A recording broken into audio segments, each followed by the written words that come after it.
आप लोगों का पुनः एक बार स्वागत है हमारे YouTube चैनल में।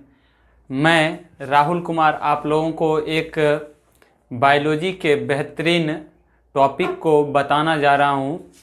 मैं आपको बताऊंगा कैंसर के बारे में। कैंसर एक जानलेवा एवं खतरनाक बीमारी है और यह दुनिया में दूसरी खतरनाक एवं जानलेवा बीमारी में जानी जाती है।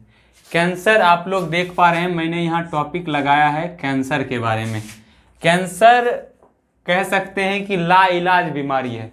लाइलाज का तात्पर्य यह है मेरा कि इसका सही पैमाने पर इलाज नहीं होता है और इससे काफ़ी लोगों की जान जा चुकी है और काफ़ी लोग लगातार इस रोग से पीड़ित हैं एवं ग्रसित हैं।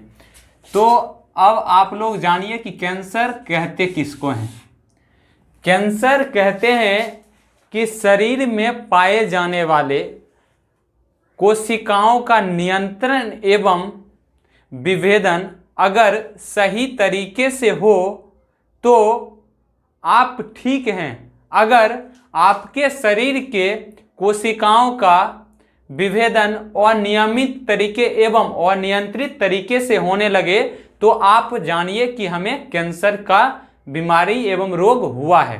तो आप पहले कैंसर को हम डिफाइन कर देते हैं, तब आप लोग, मेरा विश्वास है कि मैंने बोला कि शरीर में पाए जाने वाले कोशिकाओं का नियंत्रण जब नियमित तरीके से हो तो आप सही हैं और जब अनियमित तरीके से होने लगे तो आप में कैंसर रोग उत्पन्न हो जाते हैं। तो मैं लिखता हूं, जिसे आप लिख भी सकते हैं।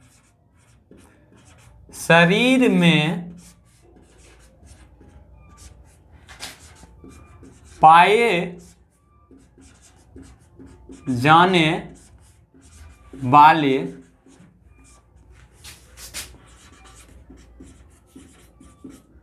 कोशिकाओं का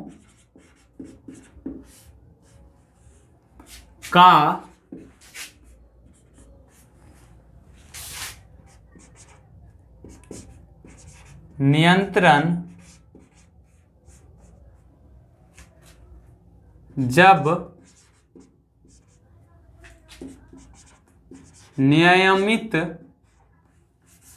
तरीके से हो तो आप इस रोग से ग्रसित नहीं होते हैं।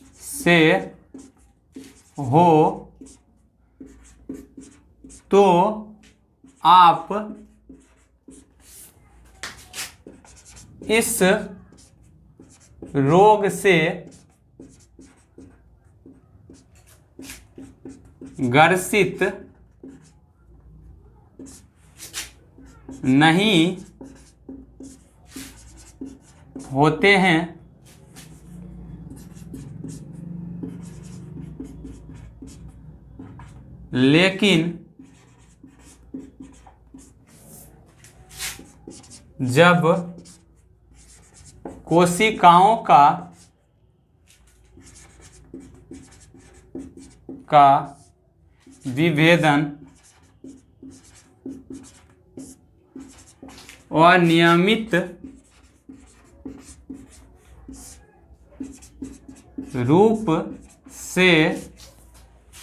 का विभेदन अनियमित रूप से होने लगे तब आप कैंसर रोग से ग्रसित हो जाते हैं। जैसा कि आप लोग देख पा रहे हैं, मैंने लिखा है कि शरीर में पाए जाने वाले कोशिकाओं का नियंत्रण जब नियमित तरीके से हो तो आप इस रोग से ग्रसित नहीं होते हैं। लेकिन जब कोशिकाओं का विभेदन अनियमित रूप से होने लगे तब आप कैंसर से ग्रसित हो जाते हैं। कैंसर से ग्रसित होने का मुख्य कारण होता है ट्यूमर।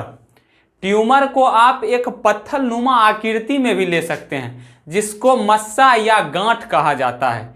किसी भी व्यक्ति के शरीर के किसी भी भाग पर अनिश्चित आकार वाले अगर आप लोगों को मस्सा दिखे तो आप यह समझ सकते हैं कि उस व्यक्ति में छोटी टाइप की कैंसर हो चुकी है, जिसकी वृद्धि लगातार होती है।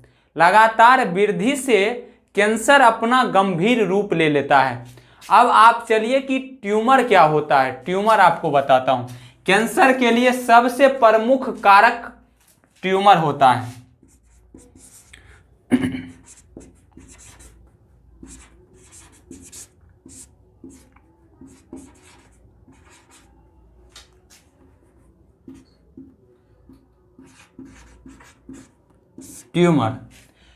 ट्यूमर का अर्थात यह है कि जब कोशिकाएं अपने द्वारा निश्चित आकार को लगातार बढ़ाते रहती है किसी भी भाग पर। आप यह जान लीजिए पहली बात कि मनुष्य का जो शरीर बना है पूरी तरह से कोशिकाओं से मिलकर बना है। आप लोग 9th 8th 10th सारे क्लास में पढ़े होंगे कि कोशिकाओं के द्वारा शरीर की संरचना बनी हुई है। शरीर की संरचना का नियंत्रण भी कोशिका ही करता है। जब कोशिकाओं द्वारा शरीर का नियंत्रण ना हो तब ट्यूमर उत्पन्न होते हैं, गांठ जिसको कहते हैं। आम भाषा में ट्यूमर को गांठ कहा जाता है। अब देखिए ट्यूमर किसको कहते हैं।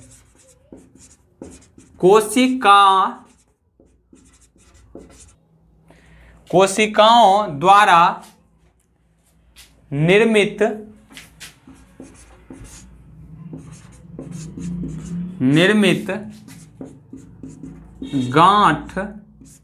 या कोशिका के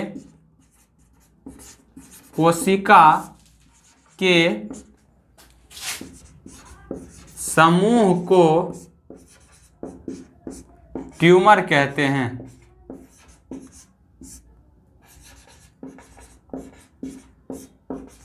कोशिका के समूह को ट्यूमर कहते हैं। अब ट्यूमर को समझिए कि कोशिकाओं द्वारा निर्मित गांठ या कोशिका के समूह को ट्यूमर कहते हैं। ट्यूमर अर्थात कैंसर को उत्पन्न करने वाला कारक। ट्यूमर के कारण ही कैंसर उत्पन्न होते हैं। मैंने आपको बताया कि ट्यूमर किसको कहते हैं कि कोशिकाओं द्वारा निर्मित गांठ या कोशिकाओं के समूह को क्या कहते हैं, ट्यूमर। ट्यूमर मुख्य 2 प्रकार के होते हैं और इनके प्रकार को जानने से पहले आप यह जान लीजिए कि ट्यूमर के अध्ययन को ऑन्कोलॉजी कहा जाता है। ट्यूमर के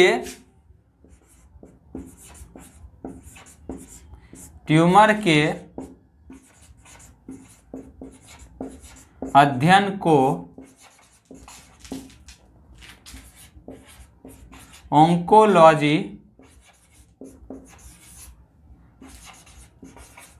कहा जाता है। अब आप लोग कैंसर एवं ट्यूमर दोनों को समझ गए होंगे और ट्यूमर के अध्ययन को ऑन्कोलॉजी कहा जाता है। ऑन्कोलॉजी के अध्ययन से हमें यह पता चलता है कि ट्यूमर सही मायने में क्या होता है और कैंसर के कारक ट्यूमर ही होते हैं। और ट्यूमर के मुख्य 2 प्रकार होते हैं। पहला प्रकार होता है बेनाइन ट्यूमर और दूसरा प्रकार होता है मैलिग्नेंट ट्यूमर। बेनाइन ट्यूमर उस ट्यूमर को कहते हैं जिसमें कैंसर कारक कोशिकाएं उपस्थित नहीं होती है और मैलिग्नेंट ट्यूमर को कहने का अर्थ है कि इस प्रकार के ट्यूमर कैंसर कारक होते हैं जो अनियमित एवं अनिश्चित तरीके से वृद्धि करते रहता है, लगातार वृद्धि करता है इस कोशिकाओं में। अब लगातार वृद्धि का संबंध है कि किसी व्यक्ति को अगर मैलिग्नेंट ट्यूमर हो जाए तो उसमें नई नई गांठ बनना स्टार्ट हो जाता है। गांठ जो आपको बताए नए नए तरीके के मस्से बनना चालू हो जाते हैं और वह मस्से अनिश्चित तरीके से वृद्धि करता है। शरीर के किसी भी भाग में कैंसर उत्पन्न हो सकते हैं। ये नहीं है कि लोग कहते हैं कि लंग्स का कैंसर, फेफड़ा का कैंसर, ब्लड का कैंसर, शरीर के अन्य भाग पर भी कैंसर के छाप दिख सकते हैं। अगर आप किसी व्यक्ति को साधारणतः देखिएगा, किसी के सर पर इतना बड़ा फूला हुआ आकृति रहता है, वह भी एक प्रकार का कैंसर नुमा आकृति होता है, लेकिन उसको शल्य चिकित्सा विधि से ठीक किया जा सकता है। शल्य चिकित्सा विधि अर्थात सर्जिकल मेथड, सर्जरी करके उस क्रिया को, उस भाग को खत्म कर दिया जाता है, समाप्त कर दिया जाता है और वह पीड़ित व्यक्ति इस रोग से निजात पा सकता है। लेकिन सही पैमाने पर कैंसर का इलाज संभव नहीं है। अब मैं ट्यूमर के 2 प्रकार को लिखता हूं। जैसा कि मैंने बोला था, अब आपको टाइप्स ऑफ ट्यूमर पर लेके चलते हैं। ट्यूमर के 2 प्रकार होते हैं। ट्यूमर के 2 प्रकार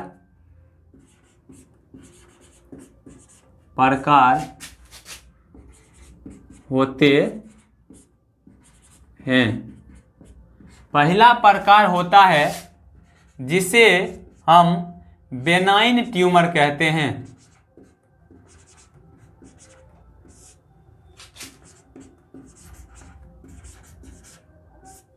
और दूसरे को मैलिग्नेंट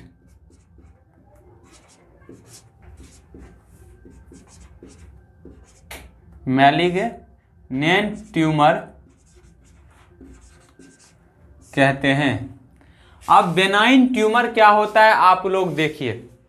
बेनाइन ट्यूमर को छोटे कैंसर कारक के रूप में लिया जाता है, अर्थात बेनाइन ट्यूमर किसी भी व्यक्ति पर जानलेवा हमला नहीं करते हैं। लेकिन अब आप यह नहीं सोचिएगा कि बेनाइन ट्यूमर अर्थात ठीक होने वाला कैंसर, यह शुरुआती कैंसर होता है जो किसी भी व्यक्ति में शुरुआत, जैसे किसी भी रोग का लक्षण, आप टाइफाइड को ही लीजिए जिसको बुखार कहते हैं, किसी भी व्यक्ति में अगर नॉर्मल बुखार आए तो ओकरा से निजात पाया जा सकता है। लेकिन जब बुखार लगातार आए तो आप यह जानते हैं कि हमें कोई और रोग ग्रसित कर रखा है, अर्थात बुखार एक प्रकार की ऐसी बीमारी होती है कि जो रोग को आने वाले लक्षणों को आपको बताता है। किसी भी रोग में प्राथमिक चीज जो होता है वह बुखार के रूप में आते हैं। बुखार के बाद आपके शरीर में अलग अलग सिम्टम दिखना चालू हो जाते हैं। तो मैं आपको बताता हूं पहला बेनाइन ट्यूमर क्या होता है। पहला बेनाइन ट्यूमर के बारे में।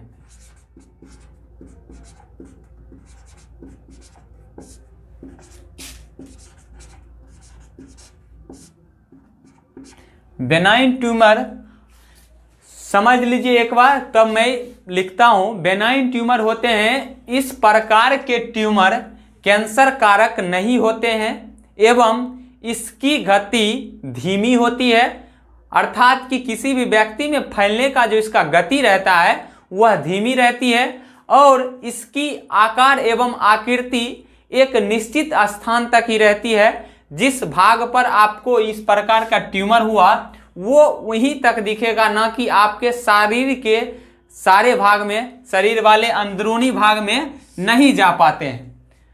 तो मैं अब आपको लिख भी देता हूं कि इस प्रकार के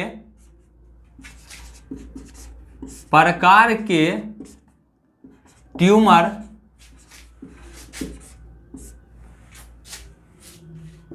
कैंसर कारक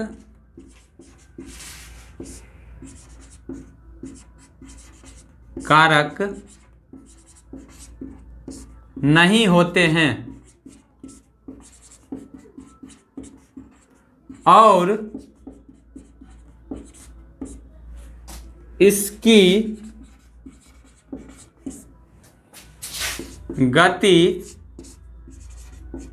धीमी होती है। अब आप लोग समझ गए होंगे कि बेनाइन ट्यूमर अर्थात यह उस प्रकार का कैंसर या ट्यूमर होता है जो कैंसर कारक नहीं होते हैं एवं इसकी गति जो होती है, फैलने की जो क्षमता होती है वह धीमी होती है। अर्थात किसी भी व्यक्ति के शरीर पर जब इस प्रकार का कैंसर होता है उसमें जान जाने की खतरा नहीं रहती है। और अर्थात यह किसी भाग पर, उदाहरण के लिए समझ लीजिए, एग्जाम्पल के लिए कि मस्सा का रूप लेते हैं, मस्सा का रूप अर्थात वाट्स मीन्स मस्सा होता है। जो गांठ जिसको आपको पहले ही लिखे, इस प्रकार के ट्यूमर सिर्फ गांठ बना के आपके शरीर पर छोड़ देते हैं, जिससे आपको जान जाने की खतरा नहीं रहती है और शल्य चिकित्सा द्वारा बेनाइन ट्यूमर का इलाज संभव है। लेकिन जब आपको या किसी भी व्यक्ति को मैलिग्नेंट ट्यूमर हो जाए, अर्थात यह ट्यूमर जानलेवा होता है।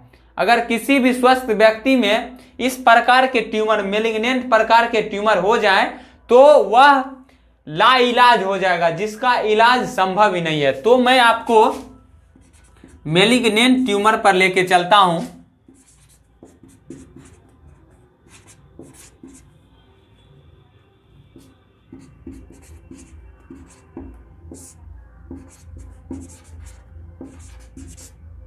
मैलिग्नेंट ट्यूमर अर्थात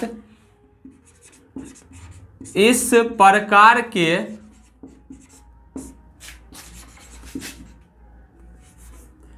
ट्यूमर कैंसर कारक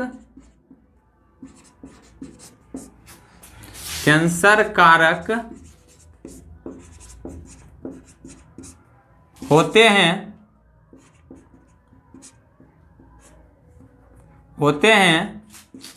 और इसकी गति तीव्र होती है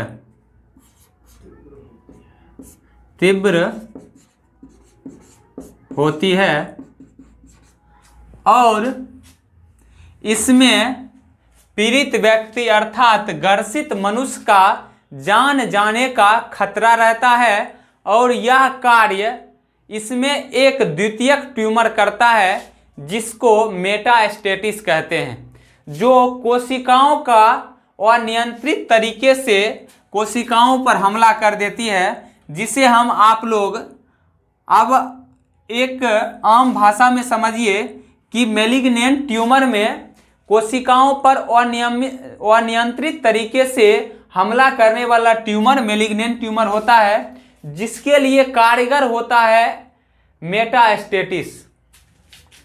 तो आपको द्वितीयक मेटास्टेटिस पर लेके चलते हैं। मेटास्टेटिस जो मैलिग्नेंट ट्यूमर उत्पन्न करने के लिए उत्तरदायी होते हैं। अगर मेटास्टेटिस ना हो तो इस ट्यूमर में भी जान जाने का खतरा नहीं रहेगा। मेटास्टेटिस एक प्रकार का कैंसर का सबसे खतरनाक प्रारूप होता है। मेटास्टेटिस ही कोशिकाओं को अपने कंट्रोल में रखता है, कोशिकाओं को अनिश्चित तरीके से वृद्धि करवाता है अर्थात कैंसर कारक बनाता है, कोशिकाओं को खराब कर देता है, बेकार कर देता है। जैसे आपके शरीर के रक्त में कैंसर हो गया, जिसको ब्लड कैंसर कहते हैं। रक्त में जब कैंसर हो जाए तो आपके ब्लड रक्त अर्थात खराब होने लगते हैं, बेकार होने लगते हैं, और उसके लिए सबसे उत्तरदायी पदार्थ मेटास्टेटिस होता है। मेटास्टेटिस आपके रक्त में पाए जाने वाले भाग को नष्ट करने लगता है, जिससे इस प्रकार के कैंसर उत्पन्न हो जाते हैं, जिसे मैलिग्नेंट ट्यूमर के द्वारा उत्पन्न हुए कैंसर कहते हैं। तो आप लोग, हमें विश्वास है कि कैंसर को दो टाइप्स में आप लोग समझ चुके हैं, लेकिन कैंसर के मुख्य 4 प्रकार होते हैं। कैंसर के मुख्य 4 प्रकार होते हैं, जो कैंसर उत्पन्न किस किस तरीके से करते हैं उसके लिए। और आप यह जान लीजिए कि कैंसर का इलाज नहीं है, उपचार है। उपचार अर्थात किसमें निजात पा सकते हैं, पूरी तरीके से ठीक आप नहीं हो सकते। कोई भी डॉक्टर हो, सही पैमाने पर अगर आपके पास आर्थिक मजबूती है, अगर विदेश जाने का क्षमता है और आपके शरीर में कैंसर किस प्रकार से हावी है, तब जाके इस रोग से निजात पाया जा सकता है। अगर कैंसर अपना भयानक रूप ले लिया होगा आपके शरीर के अंदर, तो आप ठीक नहीं हो सकते हैं। आप लोग कहिएगा कि कैंसर से कई सारे व्यक्ति ठीक भी हुए हैं। मैं भी जानता हूं कि कैंसर से कई सारे व्यक्ति ठीक हुए हैं और भारत में भी इसकी व्यवस्था हुई है, जहां मुंबई में इसकी व्यवस्था कई सारे उद्योगपति एवं खिलाड़ियों के द्वारा किया गया है, जहां से युवराज सिंह अपने कमाई के कुछ हिस्से को डोनेट करते हैं। और युवराज सिंह को भी कैंसर हुआ था 2011 के वर्ष में, जब उन्होंने वर्ल्ड कप जिताने के बाद उनको कैंसर बीमारी से लड़ना पड़ा था, जिसमें डॉक्टरों के द्वारा यह कहा गया था कि आपका हाथ काटना पड़ेगा। लेकिन उसके पास इतनी क्षमता थी और कैंसर फर्स्ट स्टेज में ही था या सेकेंड स्टेज में था, जिससे उन्होंने विदेश जाके इस रोग से निजात पा लिया। नहीं तो सारे आम गरीब तबके के लोग जो होते हैं इस रोग से निजात नहीं पा सकते हैं, और आप लोग इस बीमारी को हल्के में भी नहीं ले सकते हैं। और यह एक खतरनाक एवं जानलेवा बीमारी होती है। विश्व की दूसरी पहली बीमारी में यह शुमार है। पहला कह सकते हैं एड्स, या इसको कहिए कैंसर या एड्स, दोनों एक प्रकार के खतरनाक बीमारी होते हैं जिसका इलाज ही अभी तक नहीं हुआ है। तो मैं आप लोगों को अगले पार्ट में कैंसर के मुख्य 4 प्रकार के बारे में बताऊंगा। धन्यवाद।